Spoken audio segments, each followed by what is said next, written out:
Welcome back to Dark Corner Studios. My name is Aidan Wolf, and today we're taking a look at the IXM Podcaster. This thing, chunky boy. The question is it a gimmick or is it great? Well, in my personal opinion, this mic...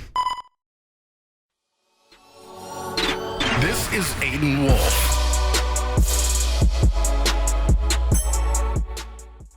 Now, this is basically just a rebranding of the IXM microphone by Yellowtec. Now, the original IXM had a ton of very attractive features. They basically stripped a lot of those out to get you the Podcaster, but at a much lower price. And it's an all-in-one recording solution for a podcaster. Now, if you want to understand what this microphone is, you got to look at what its predecessor was, the IXM microphone. It was released about 7 years ago, give or take, and it was primarily focused on broadcast journalists who were out in the field and needed to not only get great sounding audio, but they also needed to carry less. That's kind of the way our world is going. Carrying an interface or some sort of recording device can be rather heavy, all the wires coming off of it as well. Well, that's kind of what this solved, and the sound quality was phenomenal. The original also had an internal battery, which was backed up by 3 AA batteries, which was a great concept. You could charge on the go, or if you were in a pinch, you could just throw a couple batteries in there and you could get your interview done. On top of all that, it actually had some wizardry somewhere in there that helped gate the sound so it only picked up what it needed to pick up, which is what made the IXM a very attractive choice for broadcast journalists. The only downside to the IXM was the astronomical cost involved with it. The top of the line mic priced at around $1,200, which isn't too bad when you consider everything that comes with it. But if you wanted to switch out some of the heads and have kind of a true multi-purpose microphone, that price skyrocketed quite a bit, which means it wasn't really attainable for the podcaster in your life.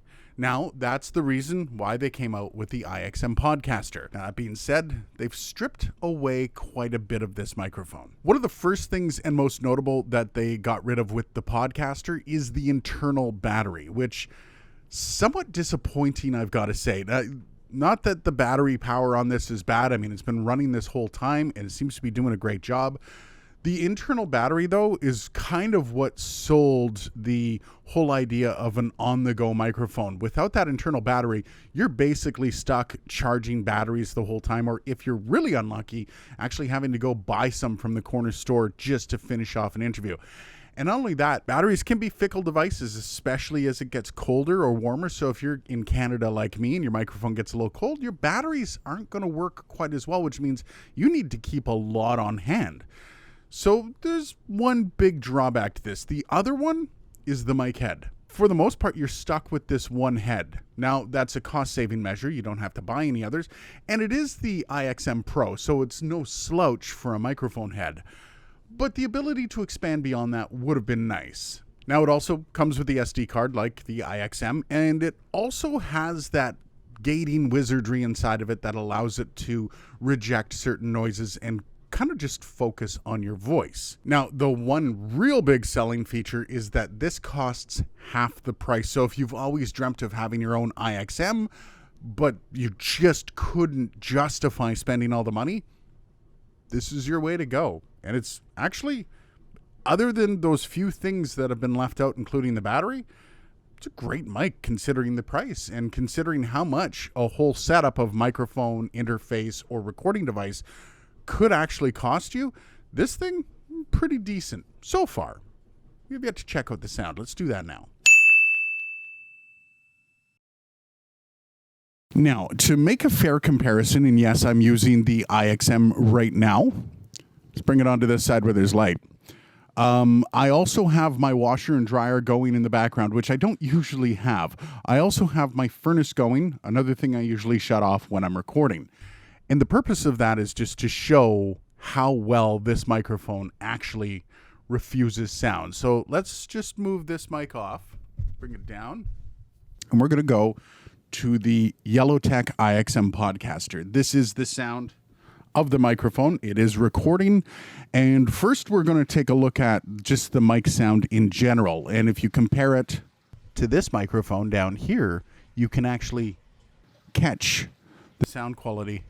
I have water draining in the background.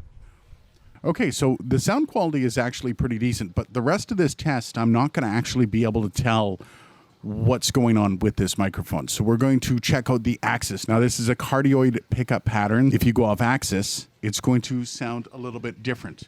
Now, as soon as you go off axis with this microphone, you can tell that the sound volume and quality just goes right down. This is almost like a super cardioid pattern. Now, let's twist it around. And you can see once you get to the back of the microphone, there's barely any audio coming through. And once again, we're going to come back and back to the front of the microphone. So that's one of those few things that you've really got to be conscientious of, is you need to be on the microphone. You can't have this over here. It's not going to work. It needs to be pointed directly at the source of the sound. So if you're doing an interview with this, you literally need to get this up in that person's grill. And you know what I mean? You generally should be if you're doing an in-person interview with this anyways. Now, the one thing that can be hard to test, and obviously I don't have any headphones plugged into this, but it's just checking out the mic sound. So you're going to have to make your own kind of conclusions with this. I'm basically just going to, usually what you do with a microphone is you move it around in your hand. Be careful not to press any of the buttons. And that's the mic handling noise for the IXM Podcaster. So ease of use. How hard is it to use this microphone? Well, if you look at the front of the microphone, and you can see this here, also put a diagram up on the screen, you can see it's very, very simple. You've got a record button, you've got a stop button, and you've got 3 separate lights to tell you exactly what's going on at that time. The only problem I have with these buttons is when you're handling the mic, you can accidentally hit the stop button and not even know it. This thing could stop recording on you. That could be an issue. Now, I haven't done it myself, but I have grazed that button on a few occasions and had my heart stop in my chest. On the back, you have transport buttons. So if you want to listen back to any of the audio, that's all back here. These buttons also come into play when you're turning the microphone on or off. And on the back of the microphone, you've got a headphone out, you've got a line in, you've got the SD card, you've got this little area for putting the batteries in. And then you also have what they were calling was a charging port. It's not a charging port on this microphone, but it is for transferring data. I am a little disappointed in the USB type on this microphone because, I mean, we're already in USB-C. I don't see any reason we still have these USB connectors still coming out on new products. That might actually be one of the arguments for this mic, is that it's not actually a new microphone. This is a repurposed 7 or 8 year old microphone. So all in all, what are the thoughts? Let's go back to good old trusty here, good old faithful. For the most part, I would have to say it's a great microphone. The problems that I do have with this microphone are pretty basic. One is, I mean, it's a microphone that records onto an SD card, which you can get a decent microphone and a Zoom recording device at the same price point. So do I recommend this microphone? I guess going back to use case is where I'm going to have to go with this.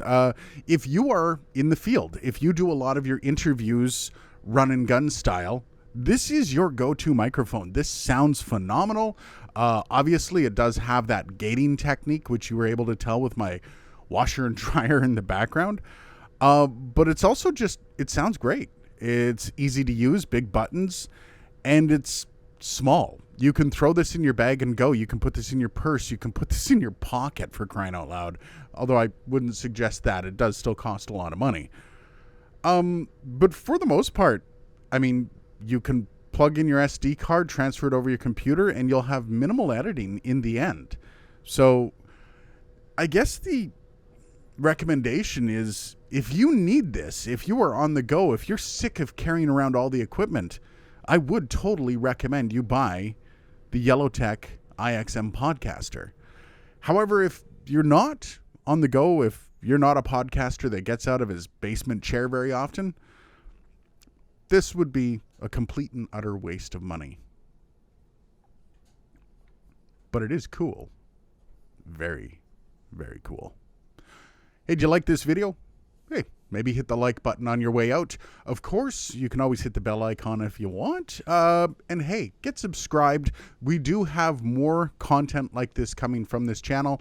Obviously, with all the craziness that's going on right now, it's going to try to get every week, but we'll see what we can do. Also want to know what you think of the whole idea of gimmick or great. I'm going to be going through some products and seeing, do you think they're a gimmick or do you think they're great? Let me know what you think down in the comments, and I'll see you in the next video. This is super cool.